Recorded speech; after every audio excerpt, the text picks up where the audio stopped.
So this lizard here is a really cool one. This one is a black and white Tegu. So this is an Argentinian black and white Tegu. Right now he's getting pretty worked up, but they are a cool lizard from South America, but you can also find them a lot in North America right now too. So let's get them nice and comfy. Let's see. There we go. So they're an invasive species right now in Florida and in other parts of the southern United States. That was partially from people having them as pets that end up getting released, but also from breeding facilities getting destroyed during hurricane seasons as well. So you can find these all around the South, but you're going to see them in their native habitat down in South America, South and Central America. And there's different types you can find. So this one is from Argentina, but there are some other ones around that area, and they come in different varieties too. So you can find them. This is the black and white one. This is pretty common that you'll see in the pet trade, but you can also find like a gold Tegu, a red Tegu. So there's different ones that you'll find as well. What you really need to be careful with Tegus are those mouths there. So see that big mouth and those huge jowls right near my thumb? Those jowls are muscles that really help with the biting pressure that these guys have. So what a Tegu can do, if it bites onto you, it can lock onto you with that bite for up to 3 hours. So it's going to last for a long time. And imagine that on your finger, you're probably not going to have your finger too long afterwards. And right now he's whipping me as well. So these guys do have a really fast tail. So let's see if I'll put him on my knee maybe. There you go, a little bit more comfortable for this guy. So that tail, they do whip with it, and that is how they can attack their predators as well. So it's just like having extra defense from behind. They'll end up whipping that tail around, and if that got you across the face, you'd most likely not try to continue attacking these guys. They'll end up just going on their way. And Tegus are omnivorous, so we feed them usually a nice mixture of food. Today they got a pretty fancy diet. They got some eggs that we scrambled up for them. They got some raw egg on there as well. They got the egg shell, which is great for calcium.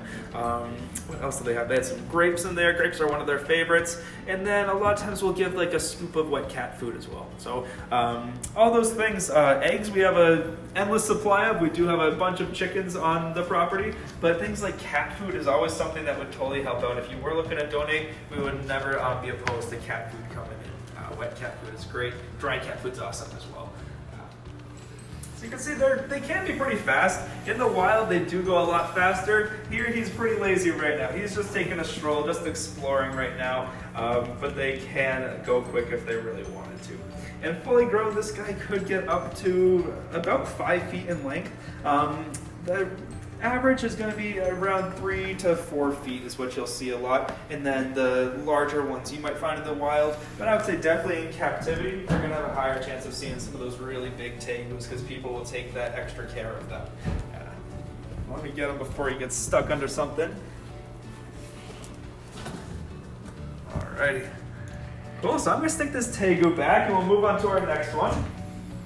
Alrighty, so this is a pretty big one. This is Pickles, and Pickles is an African pixie bullfrog, and he's peeing on me right now. A little bonus for you guys. So African pixie bullfrogs, they do come from Africa, and they are one of the larger species of frog.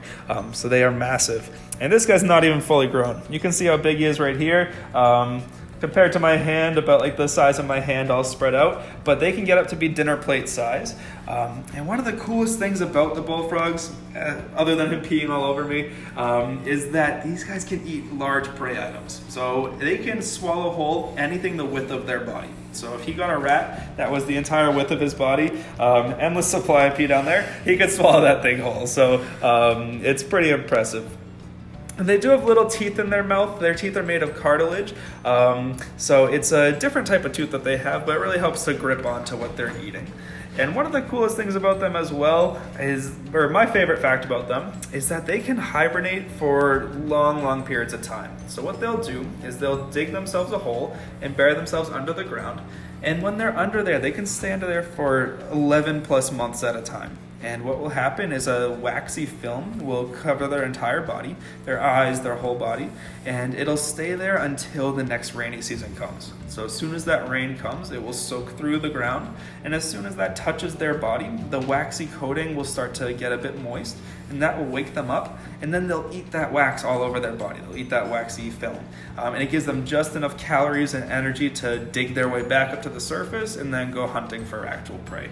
So it's a really, really cool technique that these guys use to stay nice and safe and keep themselves safe in the desert or the dry areas they're found, because they're going to have long periods of time without rain.